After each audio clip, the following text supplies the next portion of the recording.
Hello and welcome back to another Ozito review. Today we're going to be taking a look at the brushless impact driver. Now I only bought this about a week ago. I haven't really had a chance to test it. I've only really played with it, putting in a few screws here and there. But today we're going to put this to the test and see what she can do. This is the PXBIS 320. It has a speed of 2900 RPM. It has torque of 180 Newton meters, and it has an impact rate of 3000 IPM or BPM. She also retails for $99, which is double the price of the brushed version. Now, a little bit of a disclaimer is, no one has asked me to do a review, no one has sponsored me and given this tool for free. I have bought this out of my own money. Something that's different from this version and my brushed version is that the lights on it work, so that's a very good feature. Something that's the same though is that you will still have to pull the quick connect forward to put the bits in,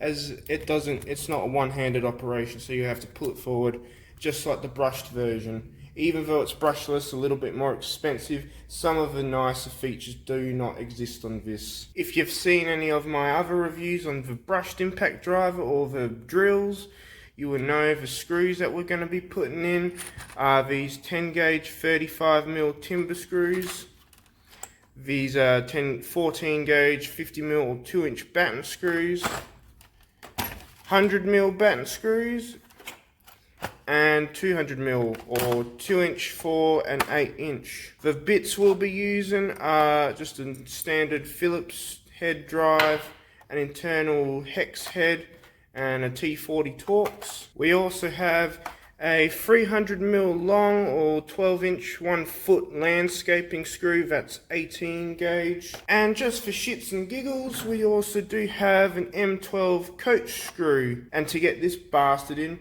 we'll just be using a normal 3/4 inch impact socket. But then again, I don't know if the coach screw will go in, because none of my tools have managed to get this screw in. Alright, 10 gauge, 35mm. Wow, right in there. So the first impressions of this tool is that it's not fucking around. 50mm 2-inch.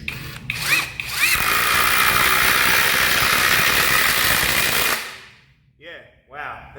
That's just gone below the wood. Right out. 100mm 4-inch.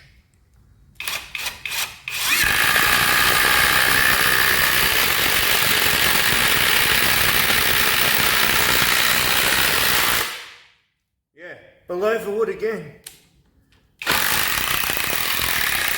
Alrighty, 8-inch, 200mm.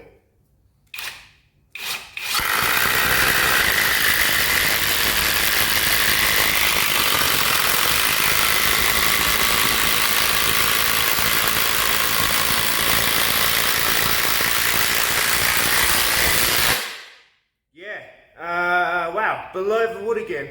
What can I say? I'm pretty fucking impressed.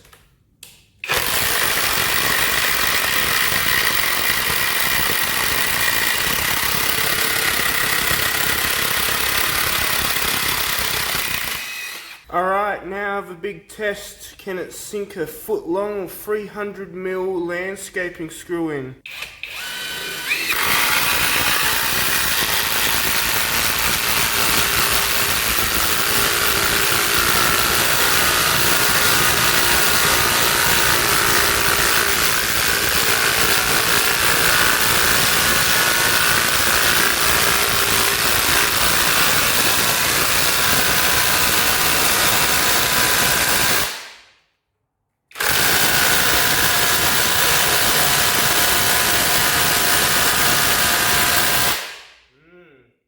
Seems like she's struggling.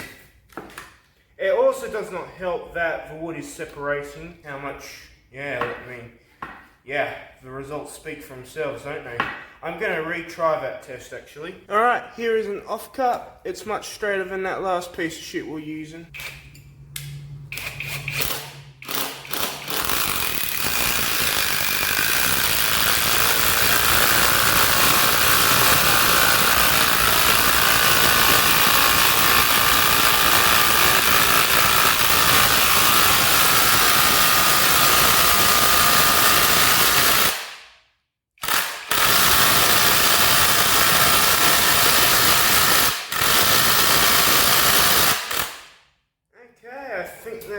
going to be us, how much?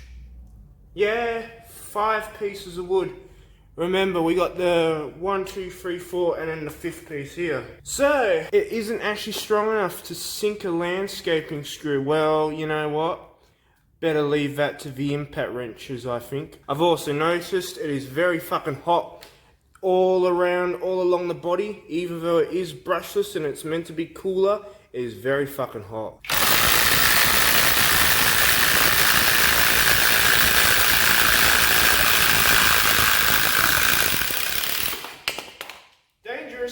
Alright, we just need a little bit of a temperature check. Fucking very hot for some reason.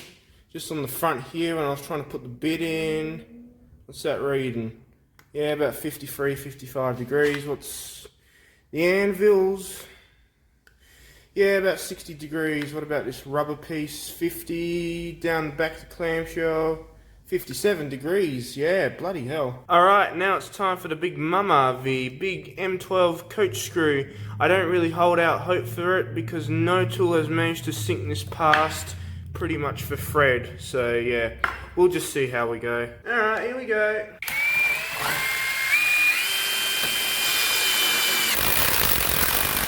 Wow, geez, big split. Alright, take 2.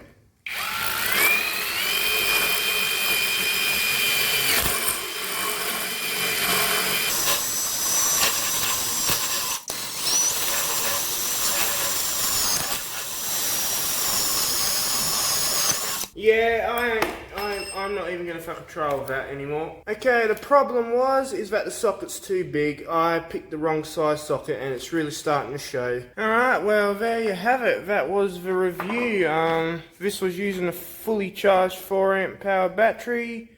That's now down to 2 bars there. I guess people want to know, is this a better, a worthwhile upgrade from the brushed version?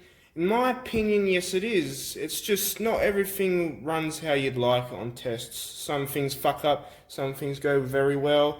Sometimes you just have wrong size sockets. I really got to sort these things out. She does get hot, just like the brushed version. I guess this would be the hottest it would get because it's just not worn in very well yet because it's such a brand new tool. So if you had the choice and the money to go between the brushed and the brushless version, I would definitely choose this one over the brushed just because it's got that extra amount of torque and extra amount of speed.